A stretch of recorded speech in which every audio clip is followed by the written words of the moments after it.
Pessoal, estou aqui para mais uma aula de biologia e a nossa aula é sobre sistema respiratório. Observe então a nossa pergunta inicial. Qual a importância da respiração na vida dos seres vivos? Esse processo tão importante para todos os seres vivos, para todos os animais e também para os vegetais, tem um objetivo principal, que é transformar toda a matéria orgânica, os carboidratos, em presença do oxigênio, em energia utilizada pela própria célula, energia química, que é o ATP. Lembra do ATP? A sigla ATP significa adenosina trifosfato. Essa energia que tem tantas calorias que serão importantes e utilizadas pelos seres vivos, para o seu funcionamento e para o seu desenvolvimento. Agora, onde ocorre a respiração? Cada ser vivo, de acordo com o seu tipo de vida, apresenta um sistema respiratório. E é esse sistema respiratório que eu gostaria de conversar um pouquinho com vocês. Observe então agora alguns tipos de sistema respiratório. Tipos de respiração e os grupos animais. Então nós temos a primeira respiração aí, a respiração cutânea, que está presente nos anelídeos terrestres, minhoca, por exemplo, e também nos anfíbios adultos. Então o sapo tem respiração cutânea. A minhoca e o sapo apresentam então uma pele úmida que permite esse tipo de respiração. Respiração branquial, nós vamos encontrar nos anelídeos aquáticos, nos crustáceos, nos peixes e nas larvas de anfíbios. Então nós temos girino, por exemplo, larva do anfíbio, que respira através das brânquias, durante a sua fase aquática. Respiração traqueal aparece nos insetos. E em seguida nós vamos encontrar filotraqueal, que é um tipo de respiração traqueal ramificada, que nós temos nos aracnídeos, por exemplo, as aranhas e os escorpiões. E a pulmonar, nós vamos encontrar nos moluscos terrestres, no caracol, nos anfíbios, nos répteis, nas aves e também nos mamíferos. Então, como nós acabamos de observar, de acordo com o tipo de vida do animal, ele apresenta um sistema próprio, adequado, que é o sistema respiratório para realizar as suas trocas gasosas. Então nós vamos começar com um exemplo assim bem simples, que é o exemplo das minhocas, onde nós temos uma respiração cutânea. Observem a figura onde nós vamos mostrar o tipo de respiração da minhoca. Então nós temos aí a minhoquinha e em detalhe a pele da minhoca, uma parte do corpo da minhoca também. Então observem, nós temos uma cutícula, a cutícula da minhoca é sempre úmida, permitindo então a entrada do oxigênio. Esse gás, através da difusão, ele acaba passando pela epiderme, pelo tecido muscular, atinge o capilar, que é o vaso sanguíneo, e é levado então para todas as células do animal. Ao mesmo tempo que você tem a entrada do oxigênio, nós temos também a saída do gás carbônico, do dióxido de carbono, seguindo o mesmo trajeto. Percebam que, assim como o oxigênio entra por difusão, essa diferença de concentração entre o meio ambiente e o corpo do animal, o gás carbônico também sai, de onde ele está mais concentrado para o meio ambiente. Então, com isso, nós temos as trocas gasosas realizadas aí através da epiderme do animal. Uma outra respiração importante é que aparece nos animais aquáticos. Então, nós estamos representando aí os animais aquáticos, o peixe. Então, percebam aí o detalhe no corpo dos peixes, que são as brânquias. As brânquias são esses filamentos que ampliam, que aumentam a superfície de contato com a água, como vocês estão observando.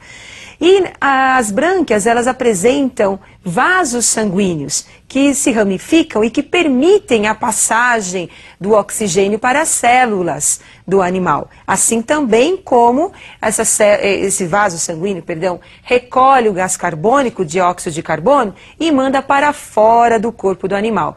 Percebam que essa troca é uma troca que ocorre através da água. Então a água entrando em contato com o vaso sanguíneo é que vai permitir a entrada do oxigênio e a saída do gás carbônico no corpo do animal.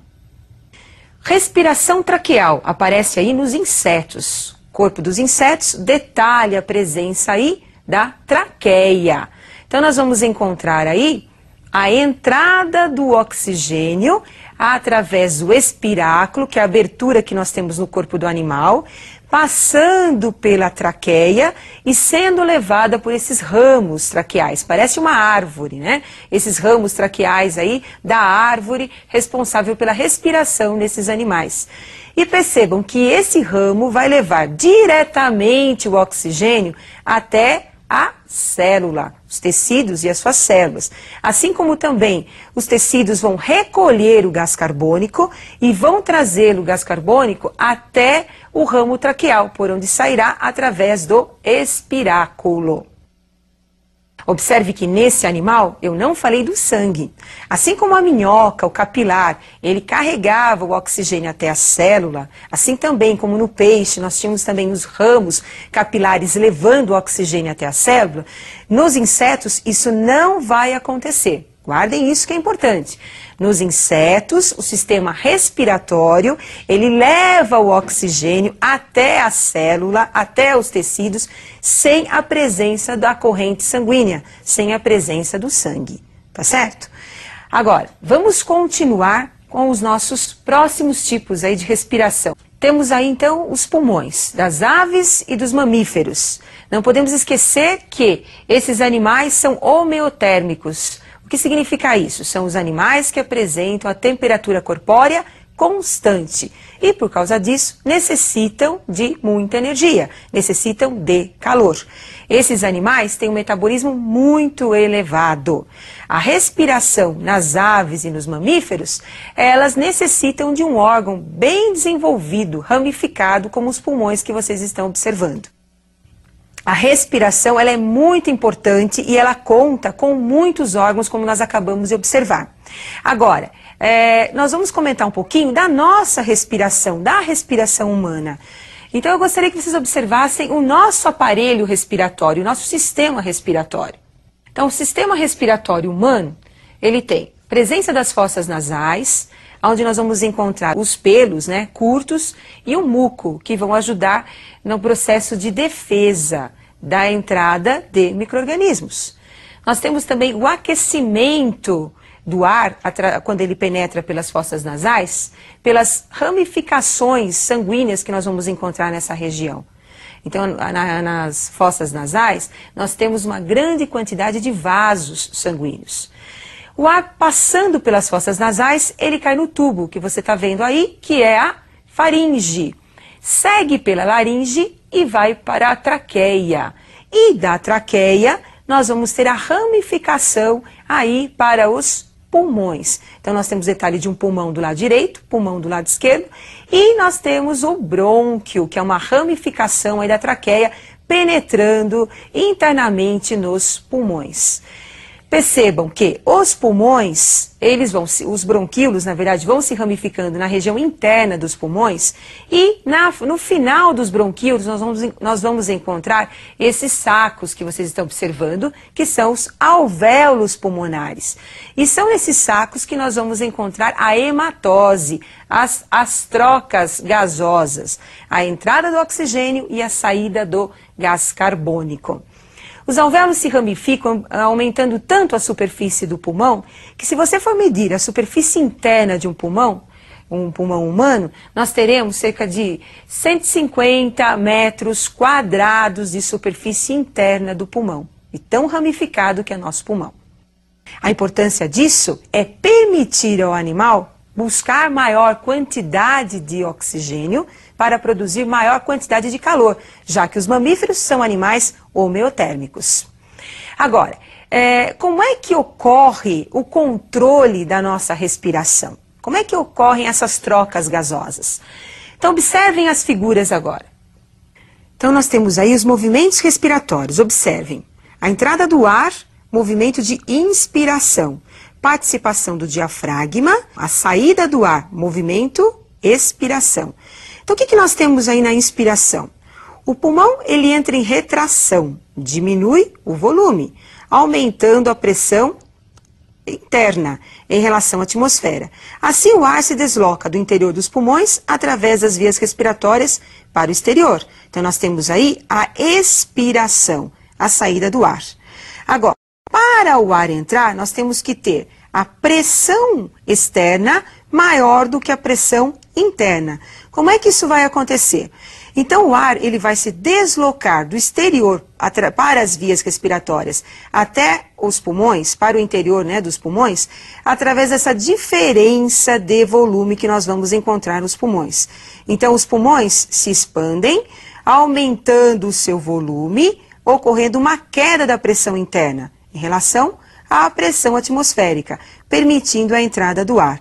Obviamente que essas diferenças de pressões internas e externas são controladas pelo diafragma, pelo movimento do diafragma, também pelo movimento dos músculos intercostais.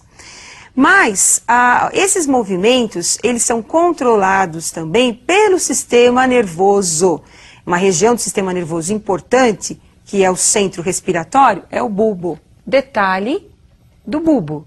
Observem aí a localização do bulbo, na base, né, do cérebro e próximo aí da medula raquidiana.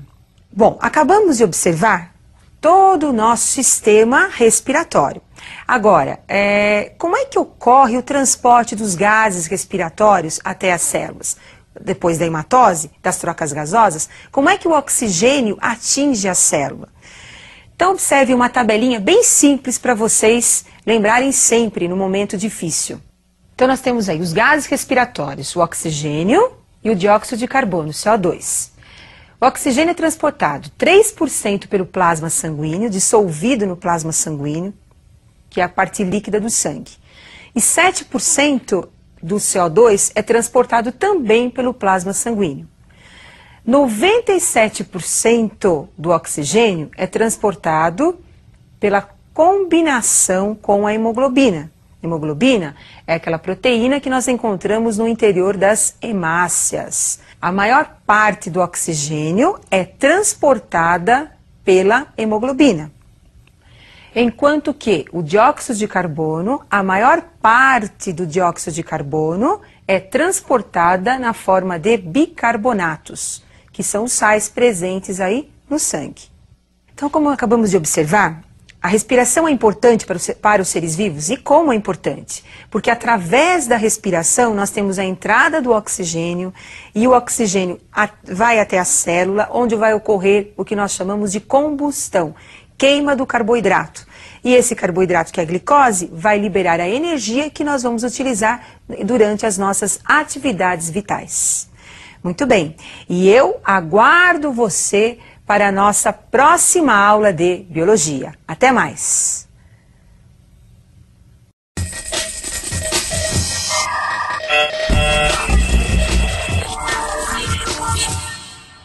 Olá pessoal, estou aqui para mais uma aula de Biologia e nós vamos conversar sobre a hereditariedade, a transmissão das características dos parentais aos seus descendentes. E para falarmos sobre a hereditariedade, nós temos que conhecer a lei da segregação. E nós vamos agora mostrar algumas das variedades de algumas espécies, para depois entrarmos na lei da segregação. Observem agora alguns exemplos de vegetais e animais.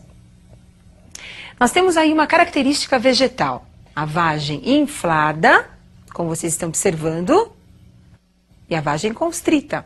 É uma característica presente nas ervilhas. Nos animais, nós vamos observar também algumas diferenças em relação ao fenótipo, na cor da sua pelagem. Nesse caso, nós vamos estudar um pouquinho sobre os coelhos. Então, nós temos aí na pelagem dos coelhos vários tipos de indivíduos. Então, o primeiro apresentado aí é o tipo selvagem. Em seguida, o Himalaia. Em seguida, o chinchila. E agora, o albino, como vocês acabaram de observar. Então, dentro da hereditariedade, como é que nós vamos encontrar descendentes com todas aquelas características que nós observamos? Como é que os seus parentais conseguem transmitir essas características aos seus descendentes? É isso que nós vamos conhecer. Quem iniciou os trabalhos genéticos foi o Mendel. Então, através do seu estudo sobre as ervilhas, é que ele começou a decifrar a lei da genética.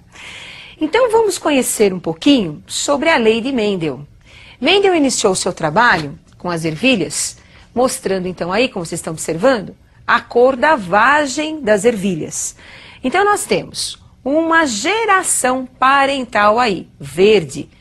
Essa geração parental produz descendentes sempre verdes.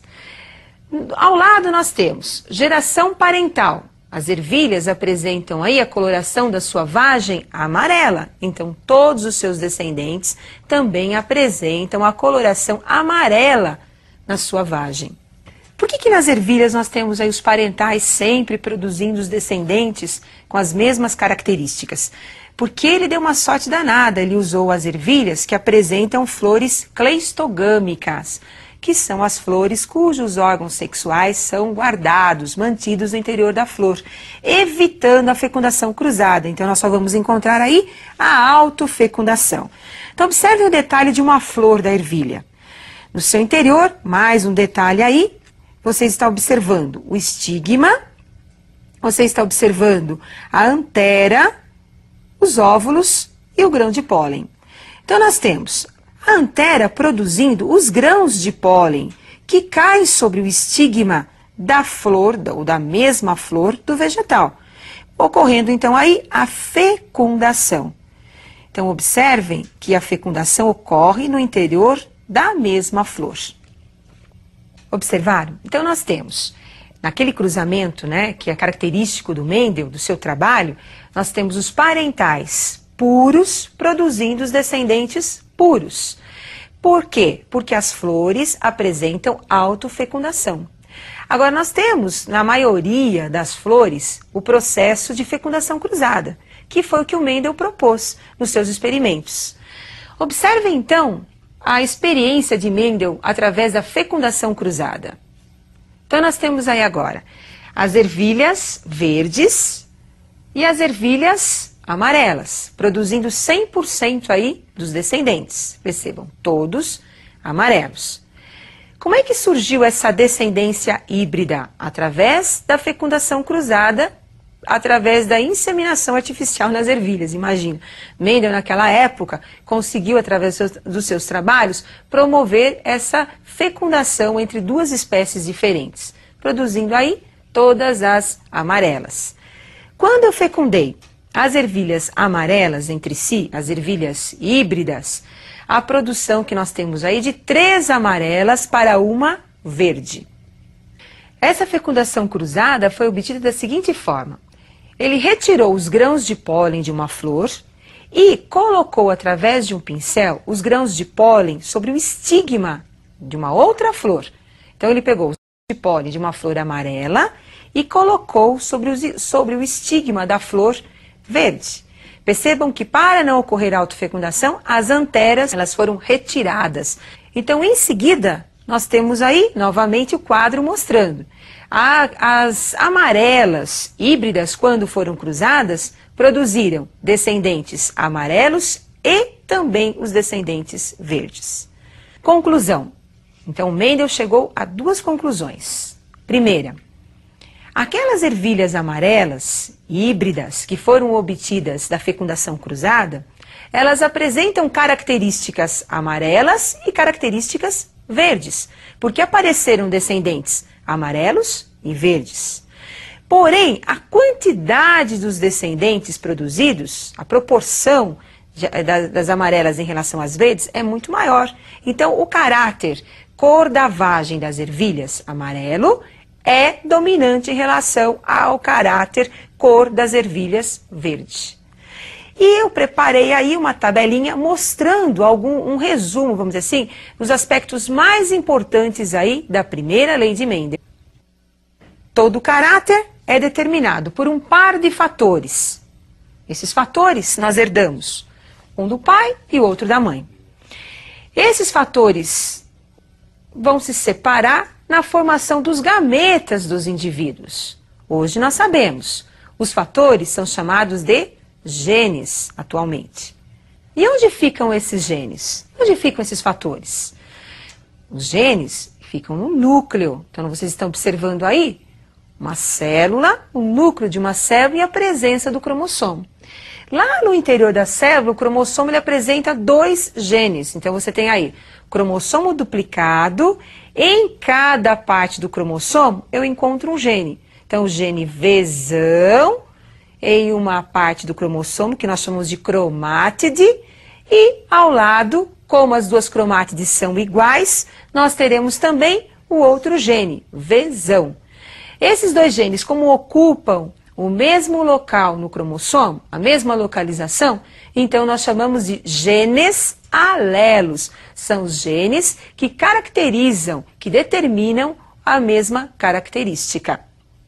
Então observem aí a meiose ocorrendo para a formação dos gametas. O exemplo que nós escolhemos é o exemplo daquela amarela, da ervilha, né, que apresenta a vagem amarela, híbrida.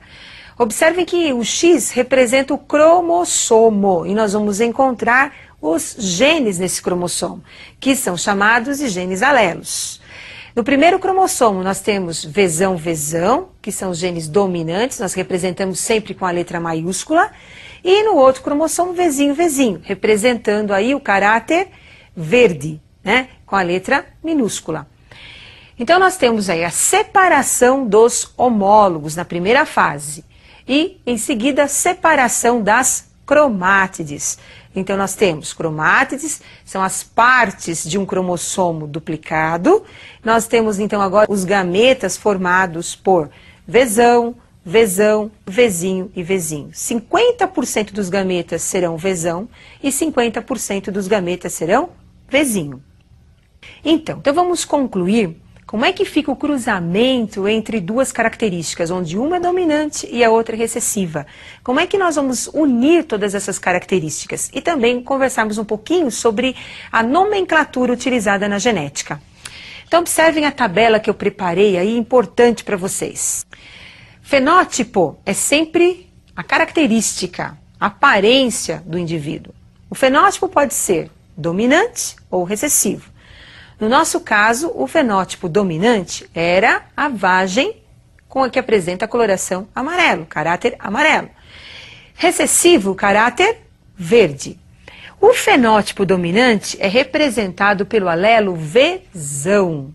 E o caráter recessivo é representado pelo alelo Vzinho. O amarelo, nós podemos ter o genótipo homozigoto, Vzão, Vzão. E o genótipo heterozigoto, Vzão, Vzinho. Genótipo é o conjunto de genes de uma característica, de um caráter de uma espécie. O genótipo homozigoto vai produzir gametas do tipo Vzão. O genótipo heterozigoto vai produzir gametas do tipo Vzão e Vzinho.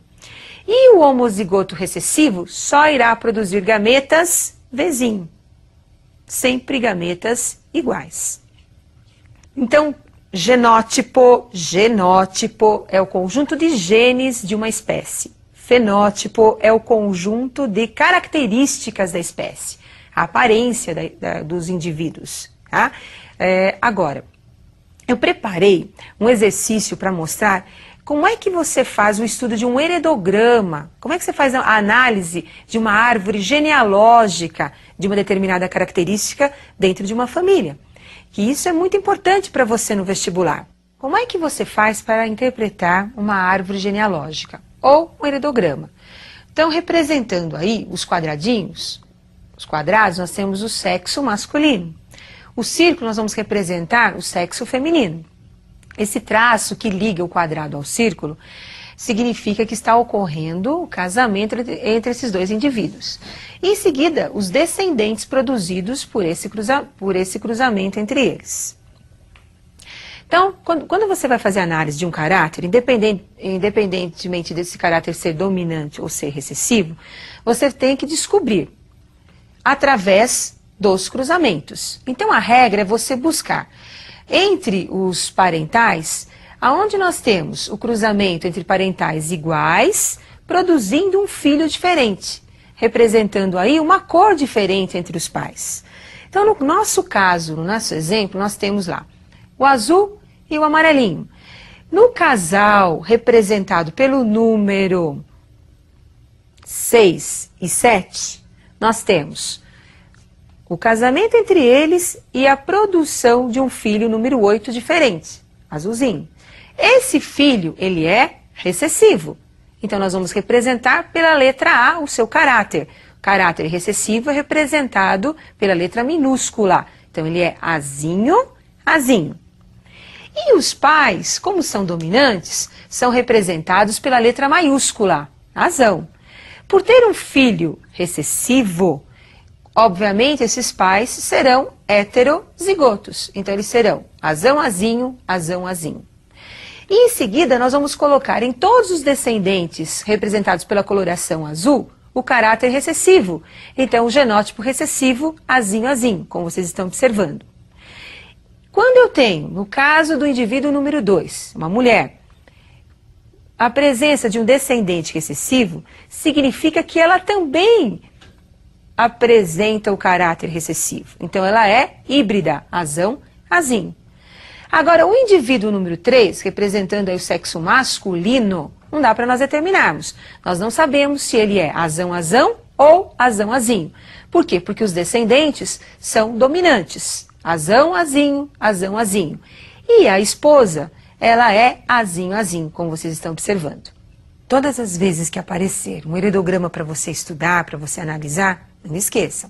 A regra é pais iguais, filho diferente. O filho é recessivo e os pais são dominantes e heterozigotos. Você não pode esquecer disso, que isso é muito importante para você.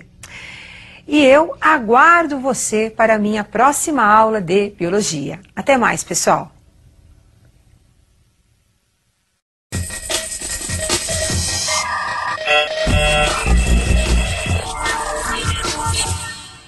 Olá pessoal, estou aqui para mais uma aula de biologia e hoje eu vou falar sobre os tipos sanguíneos, começando com o sistema ABO. Vocês sabem que muitas pessoas, após uma transfusão de sangue, passam por alguns problemas, alguns acidentes ocorrem após essa transfusão. E são esses acidentes que nós vamos estudar hoje. Por que eles acontecem? Preocupado com isso, o cientista começou a estudar quais eram as diferenças entre os tipos sanguíneos. E hoje nós vamos conhecer um pouquinho mais sobre o nosso sangue. Então observem alguns tipos de transfusões. Quando nós misturamos sangue de duas pessoas diferentes em uma lâmina, observem que existem duas reações, uma reação de aglutinação e uma reação de não aglutinação. Quando é que ocorre a reação de aglutinação? A aglutinação acontece quando eu tenho uma reação entre o antígeno e o anticorpo. O antígeno é aquela molécula estranha presente nas hemácias, enquanto que o anticorpo é uma proteína específica produzida contra o antígeno. Então, de acordo com a aglutinação, é que nós classificamos os tipos sanguíneos.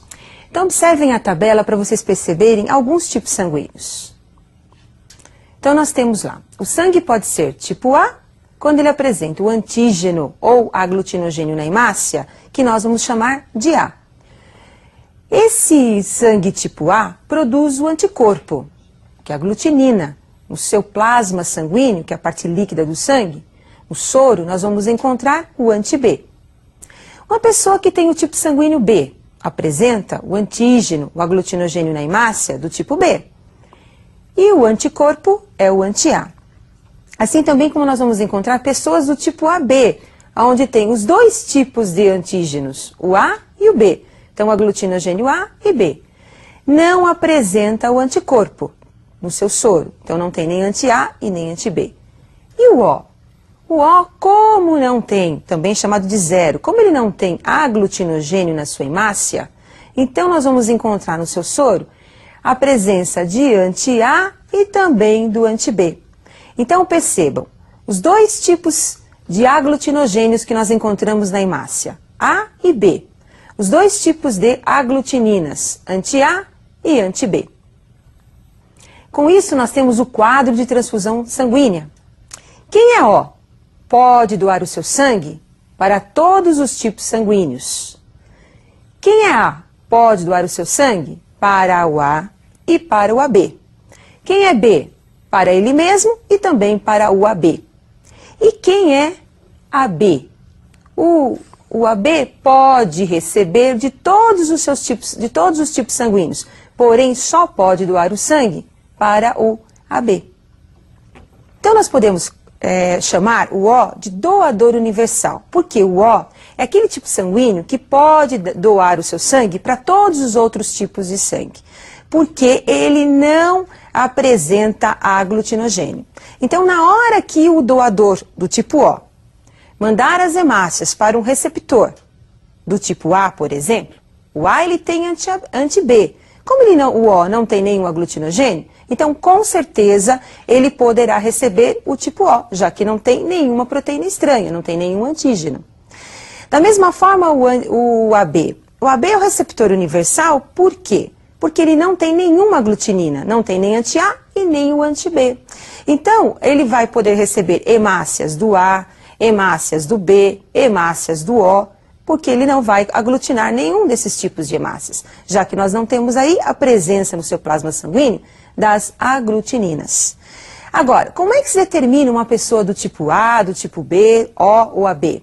Essa determinação é feita através da herança genética. Então, observem os genes que determinam os tipos sanguíneos. A herança, ela é realizada por 3 genes, 3 alelos. O isão A forma o aglutinogênio A. Isão B forma aglutinogênio B. E o izinho não forma aglutinogênio. Com isso, nós temos o tipo A, produção do aglutinogênio A, apresenta genótipos do tipo isão A, percebam, os 2 genes são iguais, então eu chamo de homozigoto. Ou o genótipo isão A, izinho.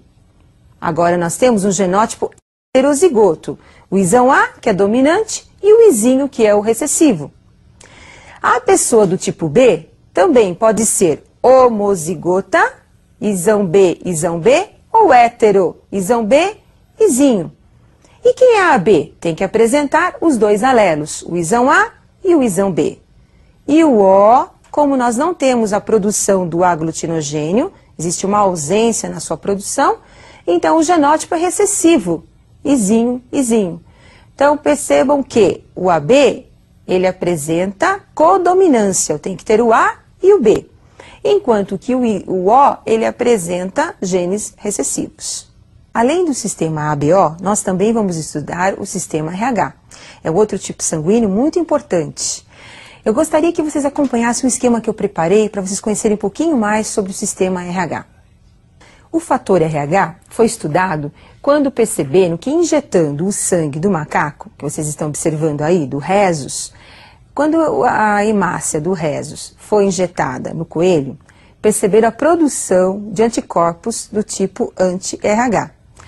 O anti-RH produzido foi devido à presença do antígeno, conhecido como fator RH por causa do rhesus. Percebemos que quando misturamos hemácias de uma pessoa com o soro anti-RH, ocorre aglutinação, quer dizer, as hemácias ficam grudadas. Como as hemácias estão grudadas, essas pessoas são chamadas de positivas. Da mesma forma, quando você pega uma pessoa, o sangue de uma determinada pessoa, e mistura com anti-RH e não tem aglutinação, então nós chamamos essas pessoas de negativas. Então, as pessoas positivas aglutinam o seu sangue em presença do anti-RH, porque elas apresentam o fator RH. As pessoas negativas não aglutinam o seu sangue, porque existe a ausência do fator RH. Agora, e como é que fica a transfusão de sangue no caso de pessoas positivas e negativas? Então, observem o quadro. O doador positivo pode doar o seu sangue para também positivo, receptor positivo. Negativo para o negativo e também o negativo para o positivo. O mesmo não pode acontecer entre o positivo e o negativo. Por quê? Imagine uma situação, uma pessoa negativa, ela não tem o fator RH, ela recebe um sangue positivo com o fator RH. Esse fator RH é considerado antígeno pelo receptor. E esse receptor passa a produzir o anti-RH, a aglutinina anti-RH, que é o anticorpo. Com isso, nós poderemos ter a aglutinação, grumos são formados, coágulos são formados. E nós temos aí uma transfusão incompatível. Mas o problema maior do estudo do RH é a eritroblastose fetal, uma doença que afeta o recém-nascido. E é sobre essa doença que nós vamos conversar um pouquinho. Observem o esquema que eu preparei para vocês. A eritroblastose fetal ocorre quando a mãe é negativa, o pai é positivo e o filho positivo. Então nós temos a primeira gestação. O bebezinho aí, ele apresenta o sangue RH positivo. Ele recebeu esse gene do pai, por isso ele é positivo. A mãe, RH negativa. Durante a primeira gestação, essa criança vai nascer dentro dos padrões normais, sem nenhum tipo de problema. Por quê? Porque na hora do parto é que ocorre a ruptura da placenta e nós temos o contato do sangue do filho, que é positivo, com o sangue da mãe, que é negativo. Quando o positivo entra em contato com o negativo, ocorre a produção do anti-RH. Esse anti-RH produzido na primeira gestação foi produzido após a saída do bebê. Então, o primeiro bebê não foi afetado. Mas numa segunda gestação, o anti-RH começa a ser produzido em maior quantidade e vai ser levado para o segundo filho, através da placenta. Se o segundo filho for positivo, como o exemplo que nós colocamos aí para vocês, o anti-RH produzido pela mãe durante essa gestação vai ser levado através da placenta para o filho e vai provocar a destruição das hemácias do filho. Essa destruição leva a várias consequências, desde uma surdez até a própria morte do bebê. Esse quadro é o que nós chamamos de eritroblastose fetal. Então, pessoal, olha, então não pode esquecer, a eritroblastose fetal só vai acontecer quando a mãe é negativa, o pai é positivo. Lembrando que na primeira gestação, o filho não desenvolveu a doença porque a mãe não havia recebido nenhuma transfusão sanguínea. Então ela é negativa, não tem anti-RH. Observe então a tabela com os genótipos das pessoas positivas e negativas. Então nós temos, as pessoas que são positivas apresentam o genótipo R1, aí representado como R1Hzinho, por causa do rhesus, ou também Dzão. Mas a pessoa positiva pode ser híbrida, heterozigota, então ela pode ser Rzinho ou Dzinho. E o negativo? O negativo, ele é recessivo, Rinho ou Dzinho. Então percebam, o pai positivo e a mãe negativa, com o nascimento de um filho positivo, ele herdou o gene do seu pai.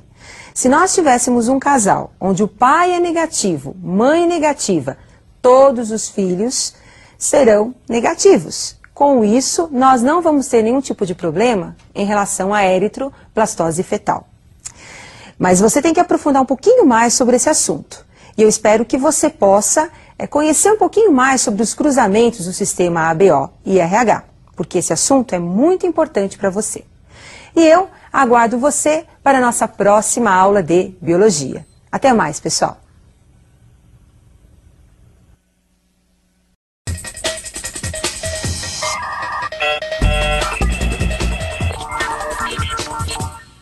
Olá, pessoal! Estou aqui para mais uma aula de Biologia. E hoje nós vamos conversar sobre o sistema circulatório, a circulação dos animais. E eu gostaria que vocês observassem a seguinte pergunta. Qual a importância do sistema circulatório para a vida dos seres vivos? Temos então a imagem do coração dos mamíferos, nosso coração. O coração é um órgão muito importante porque através dele o sangue é bombeado para todos os tecidos, para todas as células. Através da sua contração, movimento conhecido como sístole, ou relaxamento, conhecido também como diástole. O sangue, pessoal, é muito importante, é um líquido que circula no corpo dos animais e que transporta os gases respiratórios, os nutrientes, os excretas, os hormônios. Mas tem uma pegadinha que você não pode esquecer. Nos insetos, o sangue, conhecido como hemolinfa, ele não transporta os gases respiratórios. E é sobre essa imagem que nós vamos conversar agora. Vocês estão vendo aí o inseto.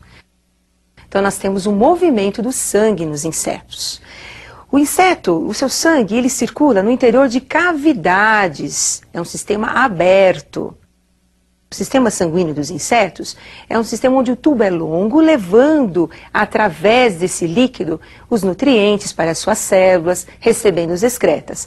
Mas o oxigênio nesse animal, ele é levado pelas traqueias, diretamente do meio ambiente à célula. Então, nesse sistema sanguíneo, o seu movimento sanguíneo aí não transporta os gases respiratórios. É diferente de outros animais, como nós vamos observar. Existem animais que o sistema ele é aberto, como no caso dos insetos. O sangue circula em lacunas, em espaços no corpo do animal. Assim como existem sistemas fechados, onde o sangue circula no interior de vasos sanguíneos. Vamos observar então alguns exemplos da circulação dos animais. Então, protistas. Protozoário, porífero, a esponja, selenterado, água-viva, plateuminto. Nós temos aí a solitária, asqueuminto, a lombriga e o equinoderma, que é o ouriço do mar. Todos esses animais, nós temos ausência do sistema circulatório verdadeiro. Enquanto nos artrópodes, nós temos os insetos, crustáceos, aracnídeos. No molusco, nós temos aí os mexilhões, nos protocordados, o anfioxo, o sistema é lacunar, aberto. Nos peixes, nos anfíbios, nos répteis, aves, mamíferos e anelídeo, quer dizer, a minhoca, não esqueça disso, hein? A minhoca tem sistema circulatório fechado. Então, o sistema circulatório nos animais, dependendo do seu tamanho, ele apresenta uma importância maior do que para os outros animais. Um animal como a girafa, por exemplo, tem que ter um sistema circulatório muito eficiente para transportar os seus nutrientes até as células do seu cérebro, por exemplo. E agora nós vamos conhecer um pouquinho mais sobre a circulação, por exemplo, dos moluscos, dos mexilhões. Então, nós temos aí os espaços que eu vou encontrar no corpo do animal. São as lacunas dos tecidos do corpo do animal. O sangue, quando sai dos seus tecidos, vai sendo levado até as brânquias, onde ocorrerá aí a hematose, a troca gasosa nesse animal. Posteriormente, esse sangue vai ser levado para o coração do animal, que apresenta duas cavidades. Então, eu tenho aí o átrio e o ventrículo. Do coração, nós vamos ter o transporte do sangue para as lacunas do corpo desse animal, para os tecidos desse animal. Observaram? Então, nesse caso, o animal tem uma circulação mais lenta, por isso é uma circulação aberta. Agora vamos ver como é que é a circulação de um animal que apresenta um sistema fechado. Nós temos aí a circulação da minhoca. Todos vocês sabem, a troca gasosa, a hematose, que é o sangue receber o oxigênio e eliminar o gás carbônico, é feito através da pele, da mucosa. Nós temos então a entrada do oxigênio e a saída do gás carbônico. Nós temos um sistema circulatório fechado nesse animal. Observem aí vários corações ocupando a região anterior do animal. Nós temos um vaso sanguíneo dorsal e nós temos um vaso sanguíneo ventral. Esses vasos sanguíneos é que são importantes aí para levar os nutrientes, levando o oxigênio e também receber os excretas e receber também o dióxido de carbono. E agora nós vamos conversar um pouquinho sobre a circulação dos vertebrados. Então lembra, vertebrados nós temos os peixes, os anfíbios, os répteis, as aves e os mamíferos.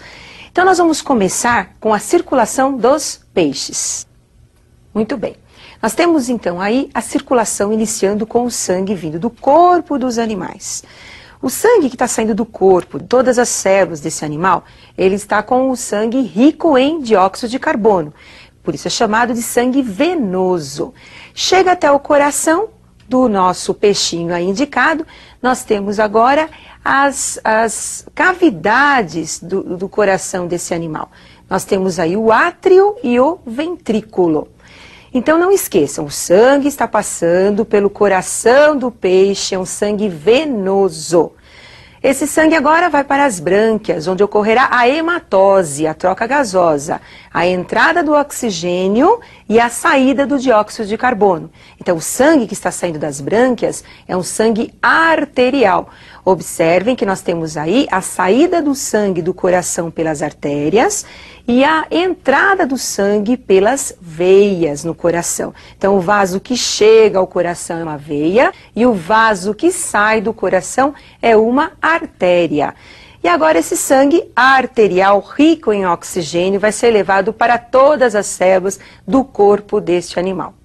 Então não esqueçam, a circulação dos peixes é uma circulação simples, porque o sangue passou apenas uma vez pelo coração deste animal. E é venosa porque o sangue que passou pelo coração é um sangue venoso. Agora vamos para a circulação dos mamíferos. Nos mamíferos, então, nós temos o sangue saindo das células do corpo do animal, sendo levado para o coração. Sendo levado novamente, todo o vaso que chega ao coração são as veias, né? Então nós temos aí a chegada aí das veias cavas, superior e inferior. Chega na cavidade superior, conhecida como átrio direito. Passa pelo ventrículo direito e agora sai por um outro vaso, conhecido como as artérias pulmonares. Esse sangue é um sangue venoso, não esqueçam, aquele sangue que veio do corpo do animal para o coração, entrando em todo o seu lado direito e é rico em dióxido de carbono. Quando ele chega nos pulmões, ocorre a hematose, troca gasosa, saindo então agora o sangue arterial. Esse sangue entra no lado esquerdo do coração e no lado esquerdo ele foi trazido pelas veias pulmonares. É o sangue rico em oxigênio. Passa para o átrio esquerdo e ventrículo esquerdo e sai pela artéria aorta para todo o sistema sanguíneo do corpo do animal. Então não esqueçam, do lado direito nós temos uma circulação com o sangue venoso e do lado esquerdo o sangue arterial, rico em oxigênio. Então, a circulação do mamífero é uma circulação dupla, completa. Dupla porque o sangue passa 2 vezes pelo coração.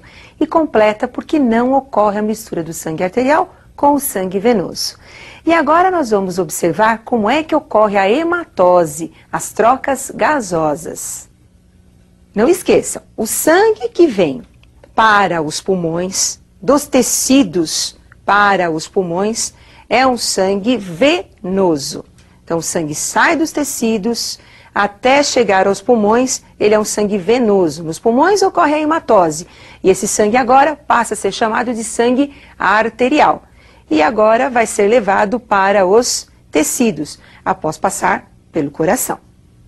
Então, nós não podemos esquecer também que na nossa circulação nós temos a circulação sistêmica e a circulação pulmonar. Então, vamos recordar esses detalhes importantes para vocês? Pequena circulação, circulação pulmonar, então o sangue. Ele sai do coração, vai para os pulmões e dos pulmões para o coração. Grande circulação ou a circulação sistêmica. Coração recebe o sangue dos tecidos, o sangue venoso, e o coração manda o sangue arterial para os tecidos, para todas as nossas células. Nos vertebrados, o peixe tem uma circulação simples, venosa. O sangue passa apenas uma vez pelo seu coração. Enquanto que nas aves, nos mamíferos, nos répteis e nos anfíbios, a circulação é dupla. A circulação dupla apresenta o sangue passando 2 vezes pelo coração desses animais, podendo ser completa no caso dos mamíferos e das aves, onde não existe aí o encontro do sangue venoso com o sangue arterial. E na circulação incompleta que aparece nos anfíbios e também nos répteis, nós temos aí o encontro do sangue, a mistura do sangue arterial com o sangue venoso. Agora nós vamos observar alguns corações dos vertebrados para vocês concluírem aí a circulação desses animais. Temos aí o coração de um peixe. Percebam que ele tem 2 cavidades, um átrio e o ventrículo. E o sangue passa apenas uma vez pelo seu coração. Circulação simples. O coração do anfíbio apresenta 3 cavidades. Átrio direito, átrio esquerdo e o ventrículo. E é no ventrículo que eu tenho a mistura do sangue venoso com o sangue arterial. Coração com 3 cavidades. Réptil não crocodiliano, então nós temos o exemplo da tartaruga. 2 átrios, átrio direito e esquerdo, e o septo de Sabatier, iniciando a separação do ventrículo em 2 partes. Réptil crocodiliano, então o coração do crocodilo, então nós temos 4 cavidades, porém a mistura do sangue venoso com o sangue arterial ocorre no foramen de Panizza. Coração da ave. Então nós temos aí o coração com 4 cavidades, e o detalhe especial, nós temos o átrio direito, depois nós temos o átrio esquerdo, ventrículo direito e ventrículo esquerdo, e a presença da aorta. Um detalhe, a aorta é voltada para o lado direito do coração desse animal. E não ocorre a mistura do sangue venoso com o sangue arterial. E o coração do mamífero, o nosso coração, 4 cavidades. E o detalhe, a aorta voltada para o lado esquerdo do nosso coração. Então, o coração dos mamíferos, das aves, dos anfíbios, dos répteis, você tem que estudar porque isso é muito importante. E cuidar do coração é importante. E como é? Observem agora um coração infartado. O músculo cardíaco, ele recebe irrigação sanguínea, como qualquer outro tecido. Essa irrigação sanguínea é feita pelas artérias coronárias. Se ocorrer um entupimento por gorduras, nós podemos ter aí o infarto, que pode ser fulminante, fatal. E vocês estão observando como é que fica o coração de um infartado. Muito bem, esse assunto é importante, você tem que aprofundá-lo e eu aguardo vocês para a nossa próxima aula de biologia, desejando que vocês cuidem muito bem aí do seu sistema circulatório. Até mais, pessoal!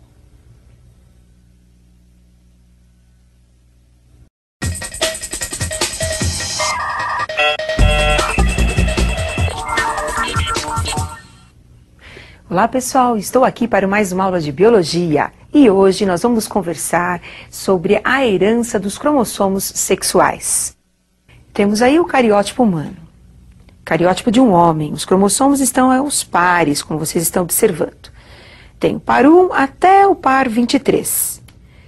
O último par nós temos representados aí 2 cromossomos, o X e o Y, os cromossomos sexuais masculinos.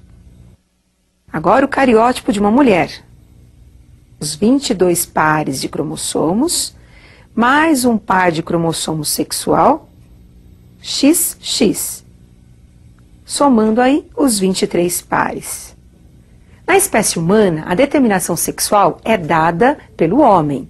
Então nós temos o homem produzindo espermatozoides com os cromossomos sexuais do tipo X e do tipo Y. As mulheres produzem os seus óvulos com o cromossomo sexual do tipo X. Quando nós temos o espermatozoide X fecundando o óvulo X, nós temos o sexo XX, uma mulher, feminino. Quando nós temos o espermatozoide Y fecundando o óvulo X, nós temos XY, sexo masculino, o homem. Então nós temos 22 pares de cromossomos, que são chamados de autossomos, e um par que são os cromossomos sexuais. Existem heranças tanto nos autossomos como também nos cromossomos sexuais. E hoje nós vamos estudar a herança dos cromossomos sexuais. Nós temos algumas heranças importantes dentro da nossa espécie, como a hemofilia, o daltonismo. Mas vamos observar alguns detalhes dos cromossomos sexuais. Então observem a tela com o cromossomo X e o cromossomo Y. O cromossomo X apresenta uma região homóloga ao cromossomo Y. Percebam que o cromossomo X ele é muito maior do que o cromossomo Y. Em seguida, nós temos a região não homóloga. Então, nós temos lá os genes não homólogos, tanto do X como também do Y. Nesses cromossomos, ou nesta região, que nós chamamos de região não homóloga do X, é que nós vamos encontrar os genes, tanto para o daltonismo como para a hemofilia. Então vamos conversar um pouquinho sobre o daltonismo, uma herança muito importante, onde as pessoas daltônicas não conseguem fazer a distinção entre o vermelho e o verde. Observe. O gene do daltonismo é um gene recessivo, ligado ao cromossomo sexual X. Gene recessivo nós representamos com a letra minúscula.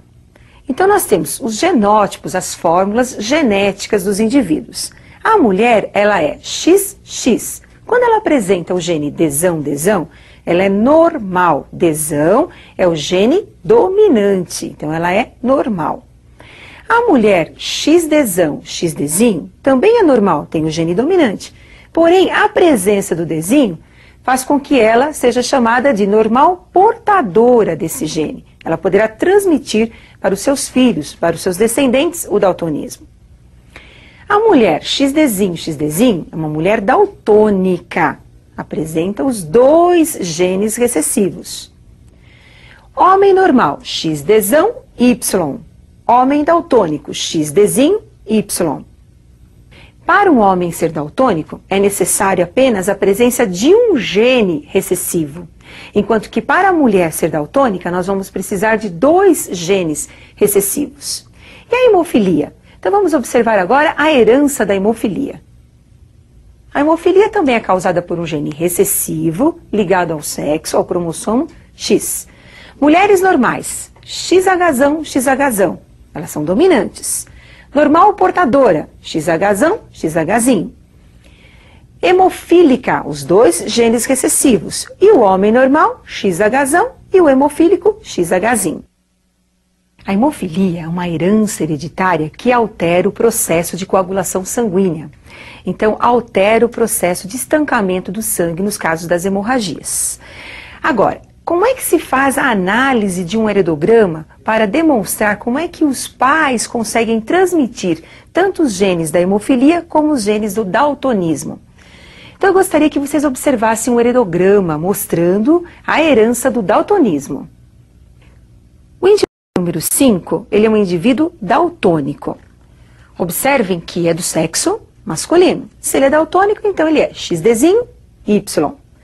Os pais desse indivíduo, a mãe representada pelo número 1 e o pai representado pelo número 2, são normais. Mãe normal, XDzão. Pai normal, XDzão, Y. Observem que para o filho ter o daltonismo, ele recebeu o Dzinho da mãe. Então, todo menino, quer dizer, toda criança do sexo masculino, daltônico, ele recebe o gene Dzinho, o gene recessivo da mãe. Então, se o menino é daltônico, a mãe ou é daltônica ou portadora. Foi ela que transmitiu esse gene para o seu filho. Agora vamos conhecer um pouquinho mais sobre a hemofilia. E eu preparei um exercício para vocês falando um pouquinho mais sobre a hemofilia. Então, analisando esse heredograma, nós temos aí dois meninos que são afetados, representados pelo quadradinho em azul. Apresentam a hemofilia.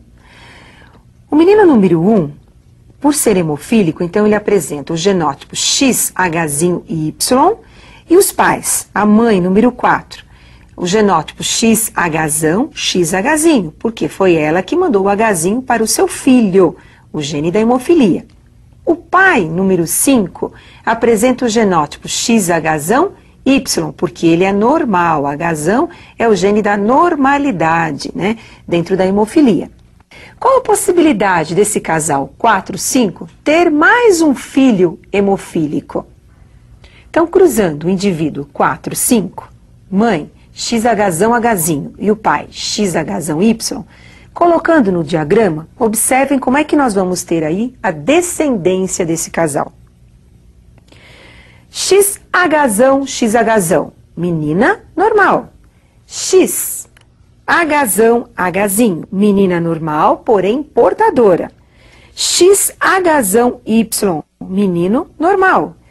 E XHY, o menino hemofílico. Pelo cruzamento, deu para perceber novamente que o menino hemofílico recebeu o gene da mãe. É o gene da hemofilia, ele está ligado ao cromossomo X. Como ele é XY, o Y veio do pai e o XH da mãe. Agora vamos concluir o exercício. Na descendência, nós temos 1/4 dos filhos com hemofilia. Menino, XH, Y. 1/4 menino aí normal, XH, Y. 1/4 XH, menina normal, e 1/4 XH, a menina normal. Então, na verdade, nós temos 3/4 dos filhos normais e 1/4 dos filhos apresentando aí a hemofilia. Mas além da hemofilia e também do daltonismo, nós temos uma outra herança, só que essa herança ela é restrita ao sexo masculino, conhecida como herança holândrica, onde os genes são encontrados no cromossomo não homólogo Y, como nós vamos perceber agora. Então, observem um indivíduo com as características da herança holândrica. A herança é hipertricose. Excesso de pelos nas orelhas, como você está observando aí, uma orelha com um tufo de pelos, e no nariz. Essa herança, como ela é presente no cromossomo Y, então ela é transmitida aos descendentes masculinos. Então ela vai passando do avô para o pai e do pai para o filho. Então observem que todos esses quadradinhos aí, representados em azul, apresentam a herança holândrica, apresentam a hipertricose. Uma outra herança importante, que não é ligada ao sexo e nem restrita ao sexo, mas é influenciada pelo sexo, é a calvície. A calvície ela é dominante nos homens e ela comporta como um gene recessivo nas mulheres. Porém, a calvície é uma herança autossômica. Nós vamos encontrar os genes para a calvície nos nossos autossomos, nos outros cromossomos, que nós vamos estudar posteriormente. Agora, observe como é que fica o genótipo de uma pessoa calva e não calva.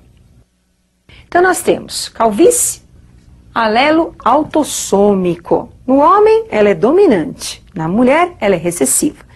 Então, nós vamos aí colocar um símbolo. Quem é calvo, quem apresenta calvície, vai ter o C1, genótipo com esse alelo. Quem não é calvo vai ter o C2, o não calvo. Então, nós temos aí, o homem apresenta o genótipo C1, C1, calvo. C1, C1. A mulher também é calva, tem os dois genes iguais. Nós chamamos isso de homozigose na genética. Genes iguais. Porém, quando eu tenho C1 com o C2, nós vamos ter o homem calvo e a mulher não calva. Percebam agora, eu tenho uma heterozigose. E a heterozigose, no homem, ela é dominante, então por isso que ele continua sendo calvo. Enquanto que a mulher, ela já é normal, não apresenta calvície. Quando eu tenho C2, C2, homem não calvo, percebam, os dois alelos aí, eles são iguais, homozigose. E a mulher, nesse caso também, ela é não calva, apresenta dois genes em homozigose. Então, não esqueçam, eu tenho as heranças dos cromossomos sexuais, daltonismo e hemofilia. Os genes são situados nos cromossomos X. Tenho a herança da hipertricose, a herança holândrica. Nós vamos encontrar os genes no cromossomo Y. E tenho as heranças autossômicas. Entre elas, eu citei a calvície, que apesar de ser uma herança autossômica, nós também vamos encontrar aí uma interferência da parte sexual na herança. Por isso que a calvície no homem ela é muito mais acentuada do que nas mulheres. E esse assunto é importante, mas você tem que se aprofundar, porque existem muitos detalhes que nós precisamos estar estudando e vocês se aprofundando. E eu espero que vocês tenham entendido aí um pouquinho sobre os cromossomos sexuais. E aguardo vocês para a nossa próxima aula de biologia. Até mais, pessoal!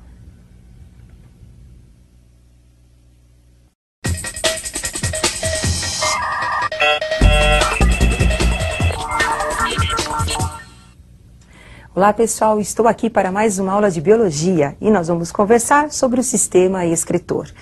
Como é que as substâncias são eliminadas? As substâncias, quer dizer, os resíduos do metabolismo das células. Como é que as substâncias que estão em excesso, como a água, por exemplo, vai ser eliminada? Quais são as estruturas que são responsáveis pelas excreções nos animais? Então vamos conversar sobre as principais substâncias excretadas pelos animais. Então, os principais excretas nós temos dióxido de carbono, o CO2, eliminado durante a respiração. A água, que pode estar em excesso no corpo dos animais, no plasma sanguíneo, na parte líquida do sangue. Nós podemos encontrar também a eliminação de sais, a eliminação da bile, substância produzida pelo fígado e armazenada na vesícula biliar. Muitas dessas substâncias são importantes e são secretadas e utilizadas pelo próprio organismo, mas quando em excesso devem ser eliminadas para promover o equilíbrio dinâmico do líquido corpóreo dos animais. Agora vamos ver mais algumas substâncias. Então nós temos aí os compostos nitrogenados, a amônia, ureia, ácido úrico e a creatinina. Muitos desses compostos nitrogenados são liberados em presença da água, porque são tóxicos, como nós vamos desenvolver durante essa aula. Agora, quais são as estruturas responsáveis pelas excreções nos animais? Então, observem a excreção dos protozoários. Então, nós temos aí uma ameba. Formação dos pseudópodes em retração. Pseudópodes são os falsos pés, que ajudam na captura dos alimentos da ameba. Temos aí a membrana e o núcleo celular. Vacúolo digestivo, que participa do processo de digestão do animal. O excesso de líquido passa pela membrana, vai para o interior da célula e é recolhido pelo vacúolo pulsátil. Como vocês estão observando aí a formação de um vacúolo pulsátil. Esse vacúolo pulsátil, ele recolhe o excesso de líquido que nós temos na célula da ameba, evitando assim a sua ruptura. Então, no caso do protozoário, que é formado apenas por uma única célula, o vacúolo pulsátil, que também recebe o nome de vacúolo contrátil, ele recolhe o excesso de água e elimina esse excesso de água. Então, ele funciona como se fosse o rim dos protozoários, da ameba. Mas não esqueçam que essa estrutura só aparece nos protozoários de água doce, nas amebas, que são chamadas de dulcícolas, que vivem em ambiente, no caso, a água doce, tá? E as outras estruturas dos animais? Como é que nós vamos, então, chamar essas estruturas? Então, observem algumas das estruturas importantes aí. No caso dos invertebrados, nós temos selenterado, a água-viva, porífero, as esponjas. Esses animais mais simples não apresentam estruturas excretoras. A excreção é realizada por difusão. Plateuminto, então nós temos aí o caso da tênia. A tênia, o verme achatado, vai eliminar o seu excesso de substâncias através do solenócito. Vocês perceberam? A tênia já tem uma estrutura, que é o solenócito. Agora vamos para os outros invertebrados. Asquelminto, então nós temos aí o Ascaris lubricoides, a estrutura excretora é o tubo em H. No anelídeo, no molusco, a estrutura excretora é o nefrídeo. E nos artrópodes, a estrutura excretora é o túbulo de Malpighi. Lembrando que nos crustáceos, nós vamos encontrar a glândula verde. Então, o túbulo de Malpighi é característico dos artrópodes, lembrando que nos crustáceos nós temos a presença da glândula verde. E também nos aracnídeos, não esqueçam da glândula coxal, que ajuda no processo, então, de excreção desses animais. Agora, observem em detalhes o túbulo de Malpighi. Então, nós temos aí o túbulo recolhendo toda a cavidade corpórea desse animal, os seus excretas, levando esses excretas para a região do tubo digestório, onde essas substâncias serão eliminadas junto com as fezes desse animal. Não esqueçam também que o dióxido de carbono, gás carbônico, é eliminado pelas traqueias desse animal. Agora nós vamos conhecer um pouquinho sobre o aparelho excretor dos vertebrados. Então, os animais mais evoluídos apresentam um aparelho excretor. E eu vou mostrar o aparelho excretor dos mamíferos, o nosso aparelho excretor. Observe. Então, nós temos aí o sistema excretor humano. Os rins, o direito e o esquerdo, ligando os rins até a bexiga urinária, nós temos aí o ureter. Nós temos 2 ureteres, então. O ureter, ele vai levar a urina que foi produzida no rim até a bexiga, onde será eliminada através da uretra. Entre as substâncias que são excretadas pelos animais, nós temos os compostos nitrogenados. Então agora nós vamos conversar um pouquinho sobre essas substâncias tão importantes aí para a vida desses seres vivos. Então observem a tabela que eu preparei para vocês. Um excreto importante é a amônia, eliminado pelos invertebrados aquáticos, peixes ósseos e protocordados. Os animais aquáticos apresentam uma grande quantidade de água em seus tecidos. Esses animais, então, eliminam a amônia, porque ela é uma substância tóxica e, por isso, ela também é solúvel em água, para reduzir a sua toxidez. Agora, os animais que apresentam uma quantidade de água reduzida nos tecidos já vão eliminar outras substâncias, como nós vamos verificar. A ureia, por exemplo, é uma substância eliminada pelos peixes cartilaginosos para economizar a água, pelos anfíbios e também pelos mamíferos. E o ácido úrico é uma substância menos tóxica, por isso é insolúvel. É a substância que vai ser eliminada pelos animais que precisam economizar a água ou que apresentam durante o seu desenvolvimento embrionário a oviposição, quer dizer, botam os seus ovos, então esse embrião vai ter que desenvolver dentro do ovo, onde já existe uma quantidade pequena de água para o seu desenvolvimento. Então observem, ácido úrico está presente nos insetos, nos répteis e também nas aves. Em alguns animais, durante o seu ciclo de vida, nós podemos encontrar, de uma forma predominante, a excreção tanto da amônia como da ureia, como é o caso dos anfíbios, dos sapos. Então vamos perceber como é que isso acontece. Então observem aí a larva do sapo girino. Então os girinos, eles apresentam o seu desenvolvimento na água, não precisam economizar a água. Então a excreção desse animal é a amônia. Quando eles começam a passar por uma fase jovem, eles começam a eliminar agora a ureia. Por quê? Porque eles vão para o meio terrestre, quando adultos, e na fase terrestre eles não vão ter uma quantidade alta de água em seus tecidos.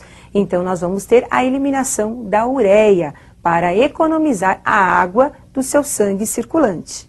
E o homem? O nosso excreta eliminado em maior quantidade é a ureia. Como é que a ureia ela é eliminada? Então agora nós vamos conhecer um pouquinho sobre a excreção humana, alguns detalhes que são importantes para vocês. Então observem a estrutura do nosso rim. Então nós temos o córtex envolvendo a região interna do rim, a medula.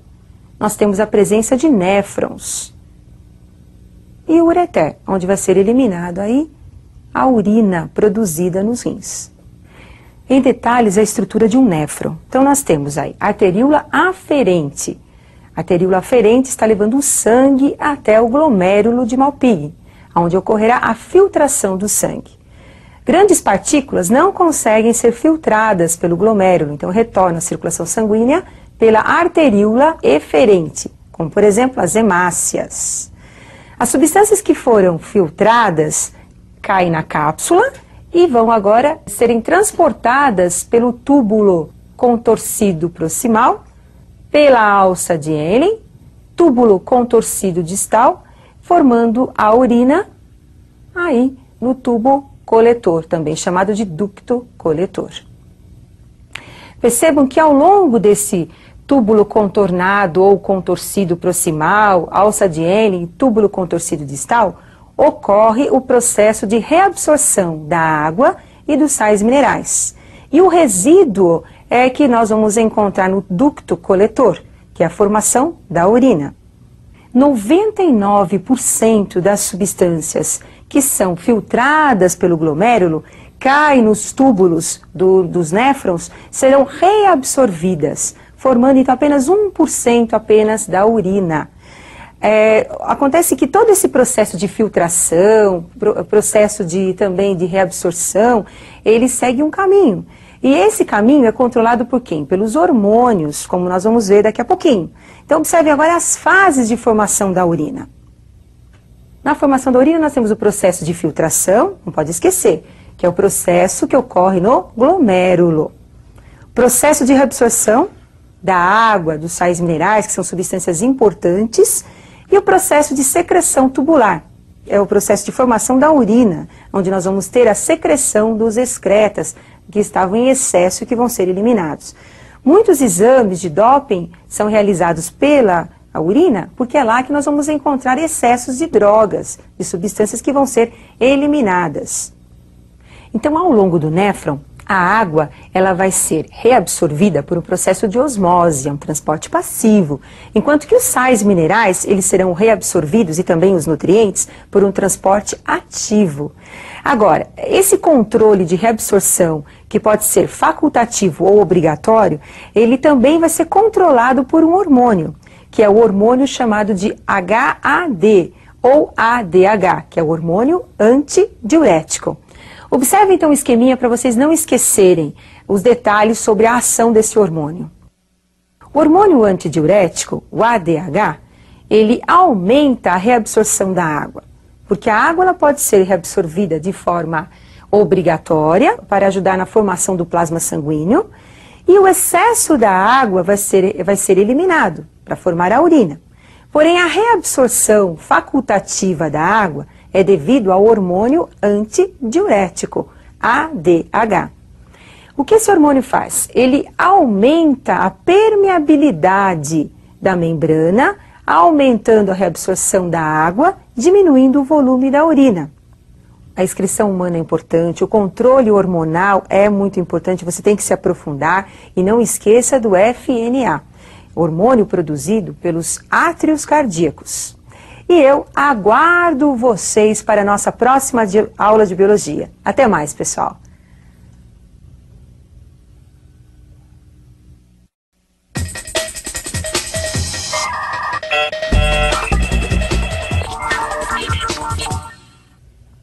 Olá, pessoal! Estou aqui para mais uma aula de biologia.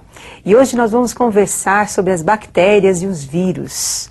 As bactérias que são seres procariontes, apresentam uma célula primitiva, uma célula que não tem um núcleo organizado.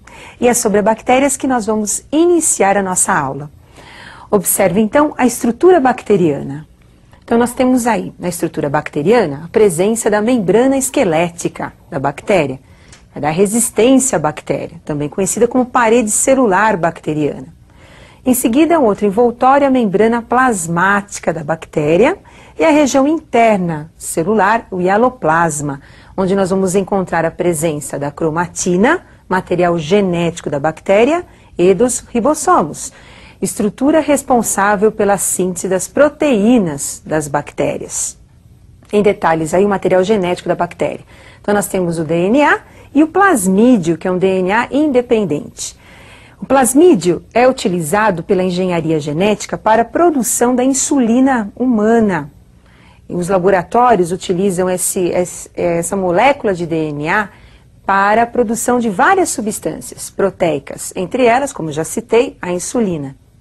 Então, as bactérias, elas são utilizadas na produção de substâncias, como a insulina, como eu já citei, e também são utilizadas na produção do processo de fermentação dos alimentos.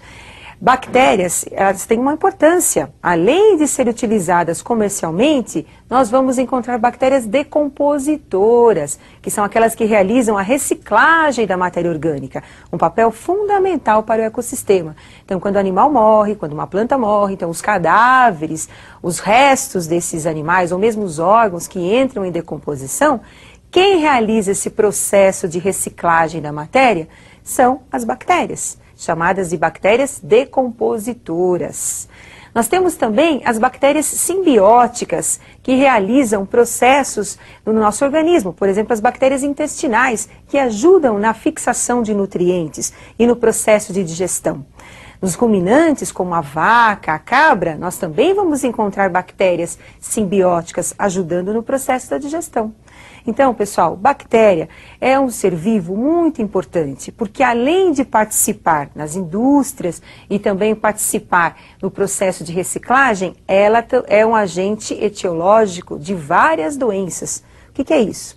É um agente que pode causar muitas doenças, patogenias, principalmente a espécie humana. E agora nós vamos conhecer algumas formas bacterianas.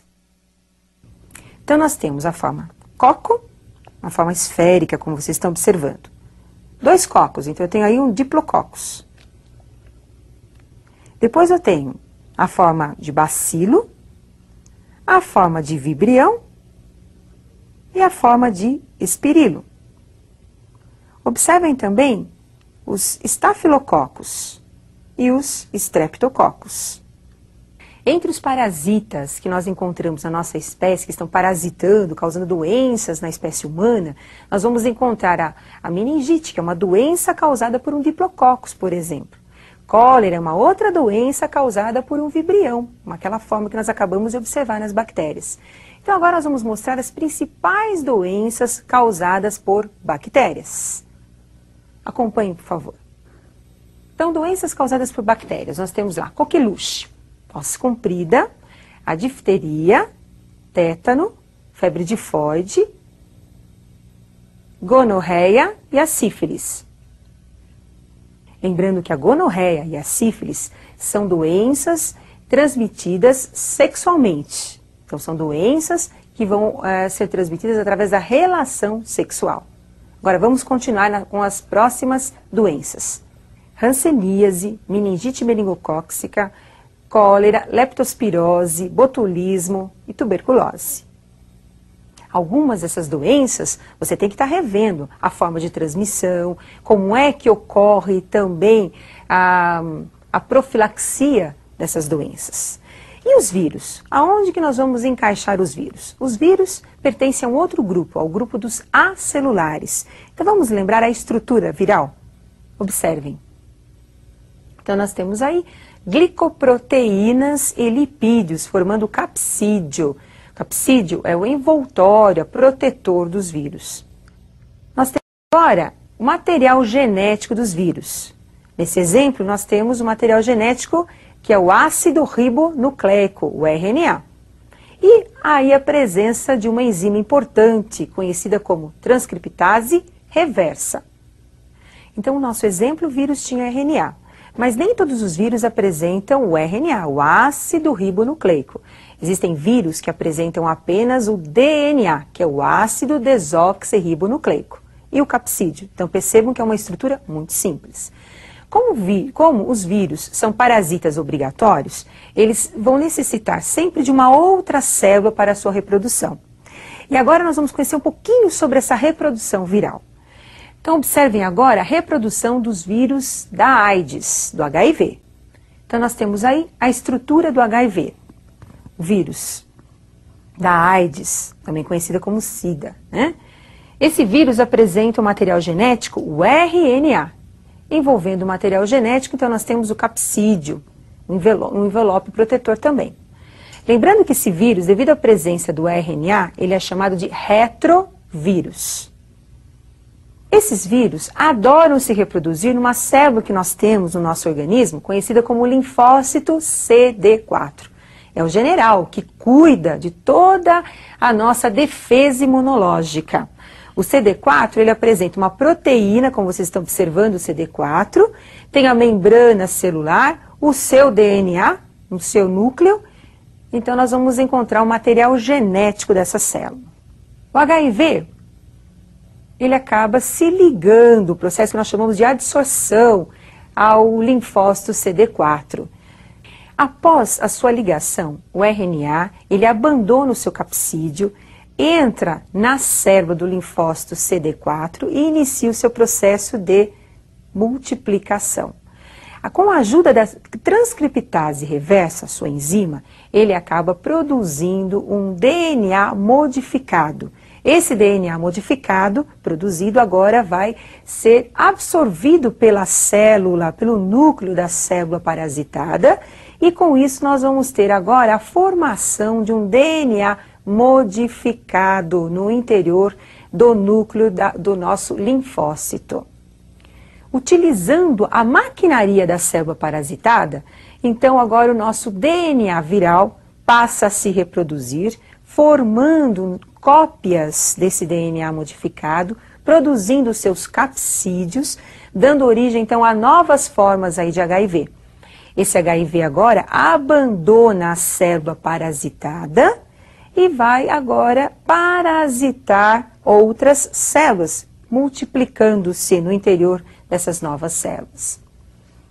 E agora um detalhe especial para vocês não esquecerem, eu tenho o DNA do linfócito, o DNA do nosso glóbulo branco, e você tem o DNA pirata, o DNA do HIV, aderido a esse linfócito, ao DNA do linfócito. E com isso, nós vamos ter a reprodução viral. Então, após a reprodução, o HIV agora abandona os linfócitos, cai na corrente sanguínea e vai ser encontrado nas secreções do corpo, no caso, nas secreções vaginais, no esperma, mas também encontramos o HIV nas células do sistema nervoso. Ele gosta muito também dessas células para sua reprodução? Não, só nos linfócitos, mas ele é encontrado no seu interior. Bom, com a instalação do HIV nesses tecidos, nós vamos ter as manifestações das doenças. Lembrando que a AIDS, a SIDA, é uma doença da imunodeficiência adquirida. Na verdade, essa doença, ela vai diminuir a resistência dos pacientes e, com isso, possibilitar a manifestação de outras doenças, como nós vamos conhecer algumas dessas manifestações.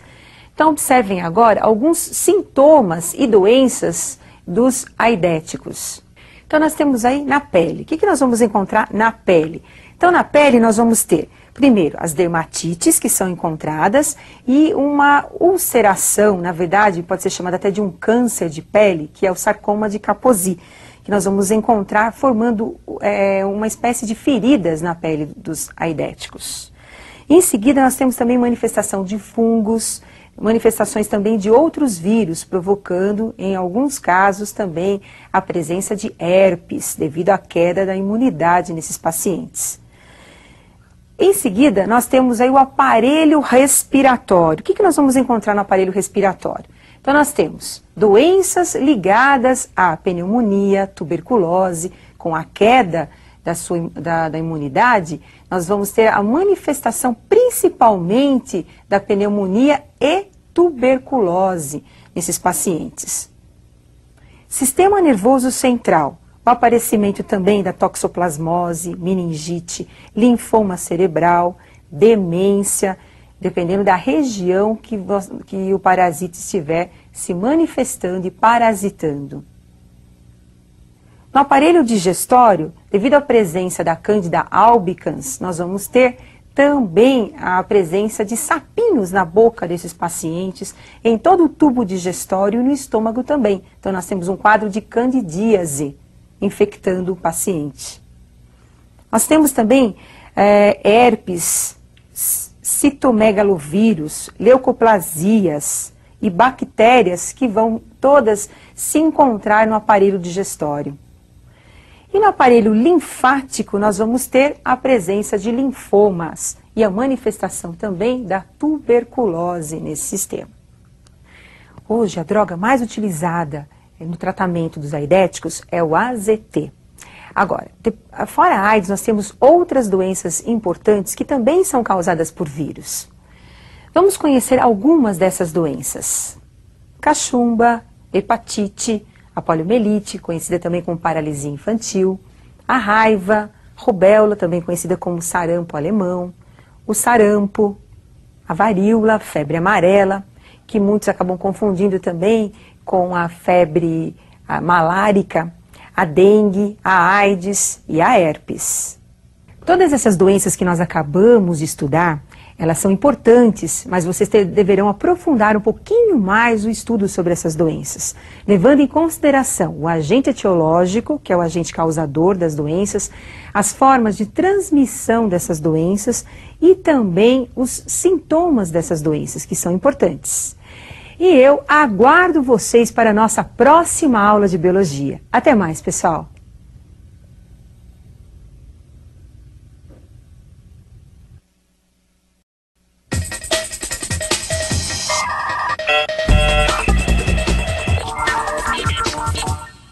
Olá pessoal, estou aqui para mais uma aula de biologia e o assunto da aula de hoje é sobre o sistema nervoso. Nós vamos conversar sobre o sistema nervoso dos animais, principalmente o nosso sistema nervoso. Um sistema que coordena, que recebe as informações, que transmite as respostas e que controla várias atividades do corpo de um animal. Então nós vamos começar falando um pouquinho do sistema nervoso de um animal bem simples, dos coelenterados. Então, observe agora o sistema nervoso nas hidras. Então, nas hidras, como vocês estão observando aí, um animal muito simples, nós temos um sistema nervoso em forma de rede, um sistema nervoso difuso. Nos animais vertebrados, no nosso caso, por exemplo, como vocês estão observando, o nosso sistema nervoso ele é dorsal. Então, nós temos lá o encéfalo e a medula espinhal, como vocês estão observando, controlando todas as nossas atividades, os nossos órgãos, os nossos tecidos e as nossas células também. O sistema nervoso no homem, assim como também nos vertebrados, ele é dorsal e o encéfalo, por exemplo, ele é protegido pela caixa craniana. Assim como a medula espinhal, ela é protegida pela coluna vertebral, para não afetar a transmissão das informações do sistema nervoso para os órgãos e para os tecidos.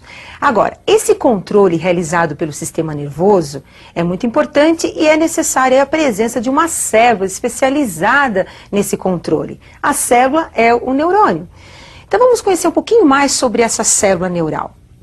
Então nós temos aí a estrutura de um neurônio.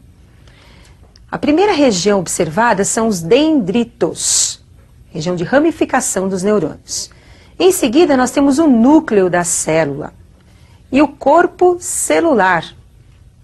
Agora, a fibra nervosa, que é o axônio.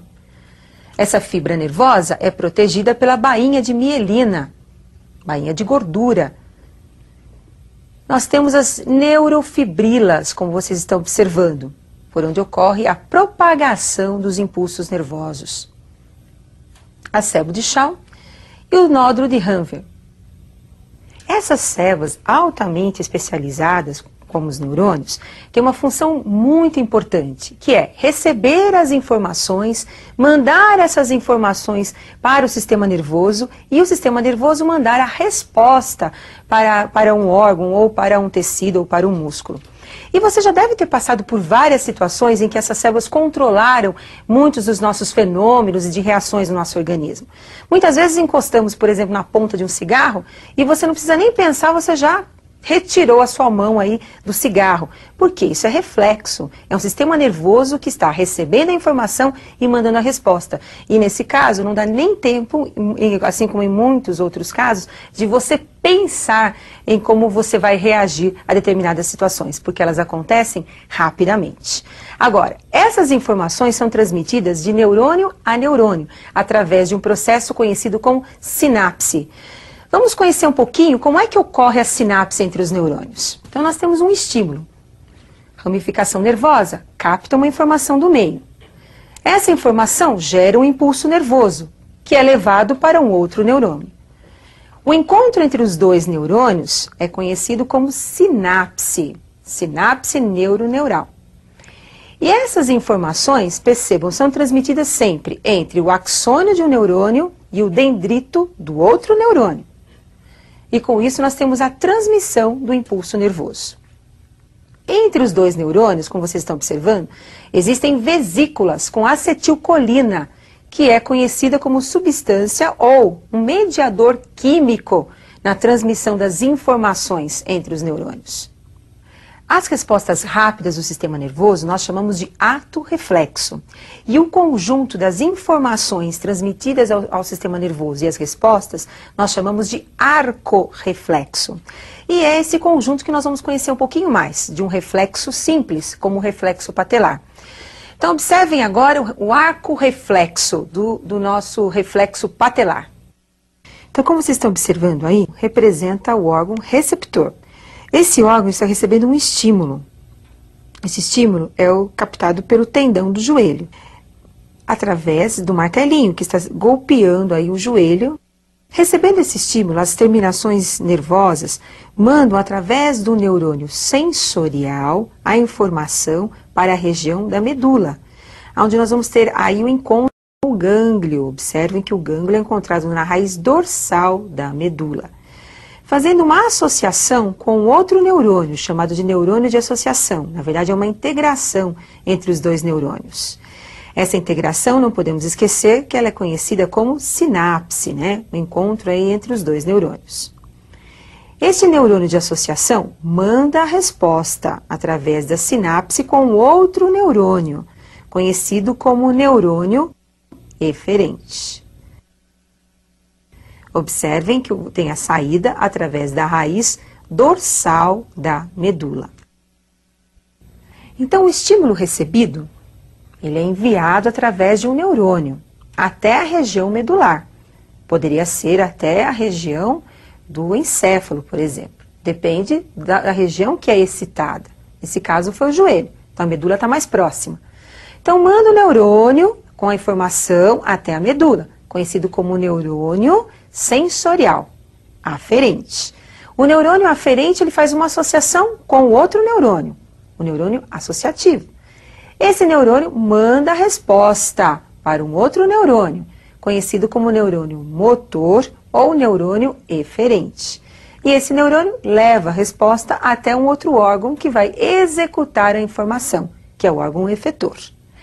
Agora, muitos médicos utilizam desse movimento, desse estímulo, para demonstrar como é que andam os reflexos dos pacientes.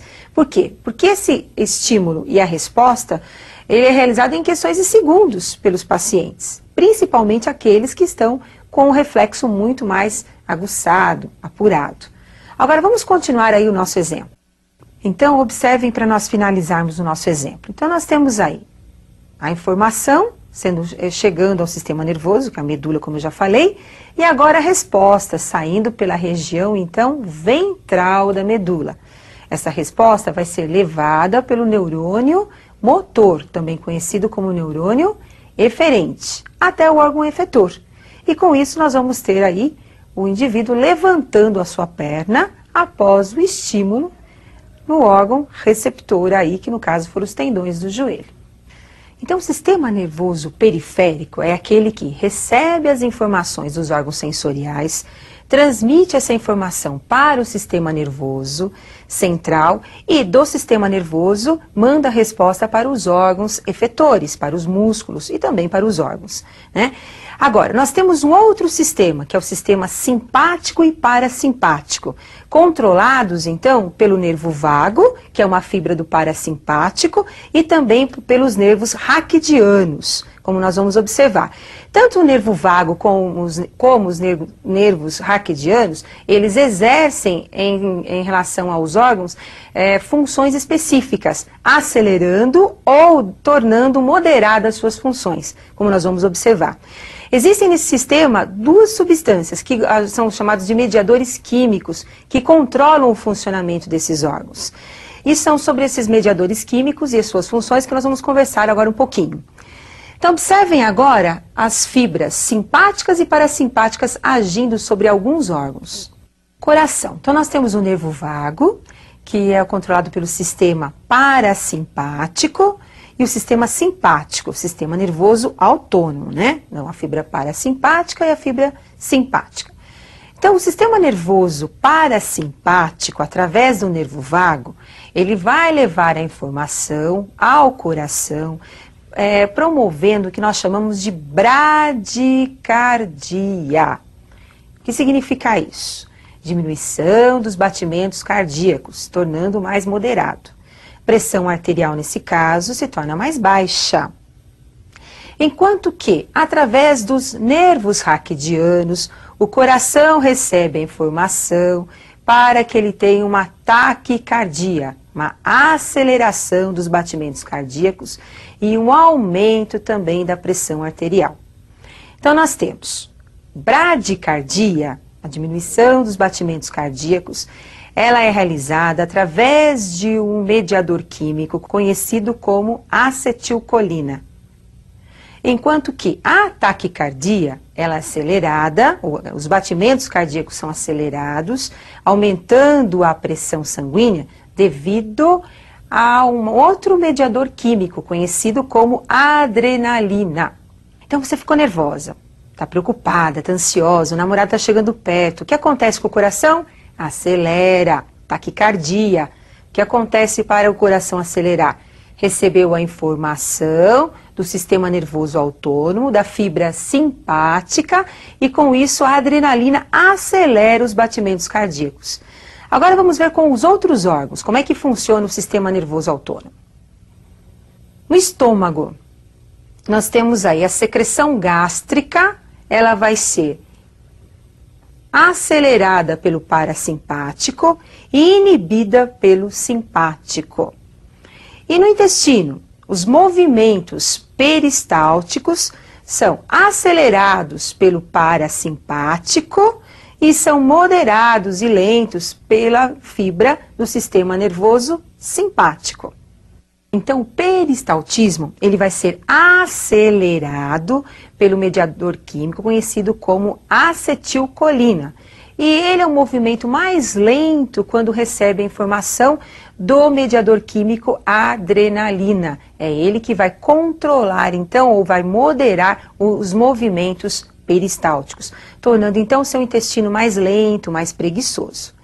Agora, eu preparei um exercício para nós colocarmos alguns dados importantes aí do arco reflexo, para você não esquecer, porque isso cai muito no vestibular e você não pode esquecer.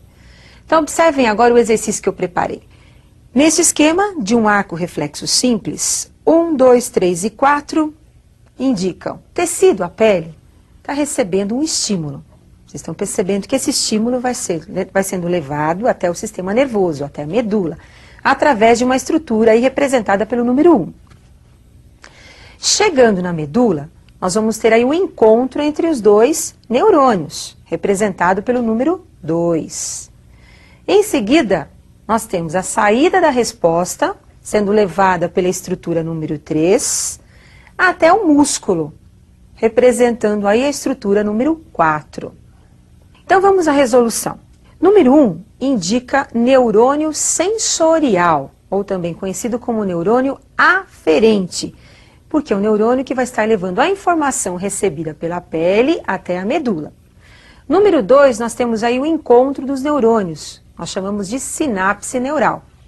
Número 3 é o neurônio motor, ele é também chamado de neurônio eferente, levando a informação até o órgão efetor, que nesse caso aí, representado pelo músculo. Então, pessoal, olha, existem muitas atividades no nosso organismo que são controladas pela nossa vontade ou não. São os movimentos voluntários e involuntários. Mas dentro desses movimentos, o sistema nervoso que acompanha, que coordena todas essas atividades, ele é sempre dividido em sistema nervoso central, que é o encéfalo e a medula, o sistema nervoso periférico e o sistema nervoso autônomo, lembrando que nós temos o simpático e o parasimpático. Mas como é um assunto muito complexo e importante, eu gostaria que vocês retomassem, estudassem um pouquinho mais, porque isso é muito importante para vocês. E eu aguardo vocês para a nossa próxima aula de biologia. Até mais, pessoal!